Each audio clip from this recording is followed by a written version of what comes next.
তোমাকে পেয়ে আজকে আমি কত আনন্দিত।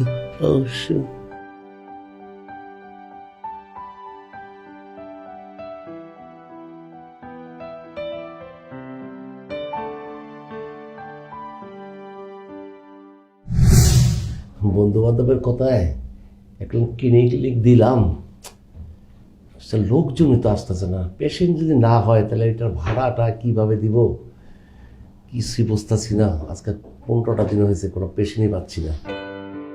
মে I come in sir? Yes, come in.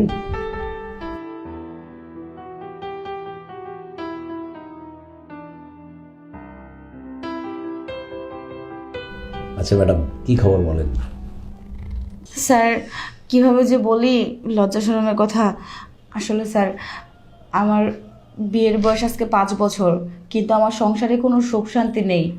কারণ আমার স্বামী না অনেক দুর্বল। আমার স্বামী আমাকে কখনো তৃপ্তি দিতে পারে না, সব সময় শুধু আমার গায়ে জ্বালা উঠিয়ে দেয়, কিন্তু আমার এই জ্বালা নিভাইতে পারে না। এখন ডাক্তার সাহেব, আপনি যেভাবেই হোক একটা ভালো একটা চিকিৎসা দিন, যেন আমার স্বামীর মেশিনটা বড় হয় আর সোজাও হয়, যেন আমার জ্বালা মিঠাইতে পারে। ডাক্তার প্লিজ, আপনি না করবেন না, আমি আপনাকে রিকোয়েস্ট করছি, আপনি একটা ব্যবস্থা করুন। ঠিক আছে ম্যাডাম, আমি আপনার কথা বুঝতে পারছি। আপনি ভালো জায়গায় আছেন, ভালো ডাক্তারের কাছে আছেন। আমরা সুন্দরী চিকিৎসা করে থাকি, এই রোগেরই চিকিৎসাটা করি বেশি। তাই ম্যাডাম, যে ডাক্তারের কিছু নিয়মকানুন আছে সেটা আপনার মেনে চলতে হবে। দেখো, তোমাকে আমার খুব পছন্দ হয়েছে, আর তোমার হাতটা ধরে খুব শান্তি পাইছি। আমি তোমাকে সুন্দর মতন চিকিৎসা করবো, বুঝছো? ডাক্তার, আপনি কি চিকিৎসা দিবেন না দিবেন তা তো আমি জানি না, তবে আপনার এই হাতের স্পর্শ আমার গায়ে শিহরণ তুলে দিচ্ছে। ডাক্তার, আপনার চিকিৎসা আমার লাগবে না, আপনি আমার এই গায়ের ঝড় বন্ধ করে দিন। ডাক্তার, আপনি আমার এই জ্বালা মিটিয়ে দিন। ডাক্তার তাহলে আমার কাছে আসো, আমি তোমাকে ঠান্ডা করে দিচ্ছি। সত্যি বলছেন ডাক্তার? আমি এক্ষুনি আসছি। কি করতে হবে ডাক্তার? এখানে বসো। তোমাকে পেয়ে আজকে আমি কত আনন্দিত।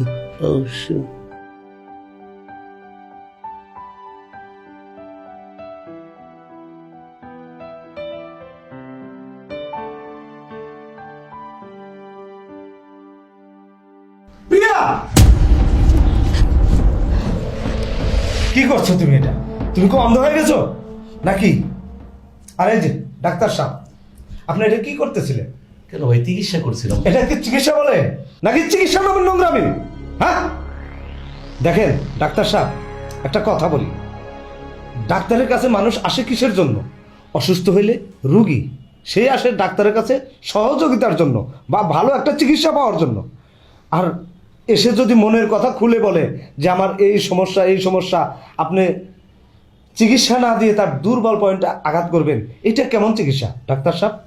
হ্যাঁ, আপনাদের মতো, শুধু আপনাদের মতো কিছু কিছু অসাধু ডাক্তারের জন্য ভালো ভালো নাম করা ডাক্তারের বদনাম হয়। তাকে আপনি জানেন? আপনি বুঝতে পেরেছেন আমি আপনাকে কি বলছি? হ্যাঁ ভাই, আমি বুঝতে পেরেছি। কাজটা আপনি মোটেও ভালো করেন নাই। আর এই যে তোমাকে বলতেছি, তোমাকে আর কি বলবো?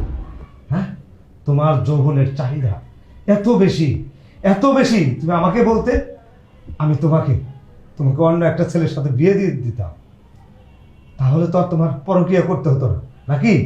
চুপ করো তুমি, অনেক বলেছো। তোমাকে কতবার বলেছি আমি যে ডাক্তারের কাছে যাও, ডাক্তারের কাছে গিয়ে ভালো একটা ডাক্তার দেখে নিজের চিকিৎসা করাও। কখনো ডাক্তার দেখাইছো? কখনো ডাক্তার দেখাও নাই। আর আজকে যদি ভালো একটা ডাক্তার দেখাইতা তাহলে আমার এখানে এসে পরকীয়া করতেও হতো না। আবার বড় বড় কথা বলছো তুমি। আচ্ছা ঠিক আছে, তুমি ঠিকই বলেছো, ভুল তো আমার, ভুল তো আমি করেছি। আমি যদি সময় মতো ডাক্তারের চিকিৎসা নিতাম তাহলে আজ এই ভুল হতো না। চলো চলো এখান থেকে, আমি আজই ভালো একটা ডাক্তারের কাছে যাব, আমাকে ট্রিটমেন্ট করাবো, নিজে ট্রিটমেন্ট করে আমার রোগটা আমি সারাবো। আসো। সত্যি বলছো তুমি ভালো ডাক্তার দেখাবে?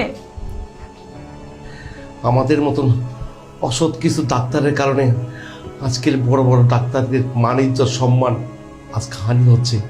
কারণ আমরা যদি এই খারাপ কাজগুলির থেকে লিপ্ত থেকে বিরতি থাকতাম, আজকে বড় বড় ডাক্তাররা মাথা উঁচু করে আজকে সুন্দর মতো তারা চিকিৎসা করতে পারে, তাদের সম্মান থাকতো, ইজ্জত থাকতো।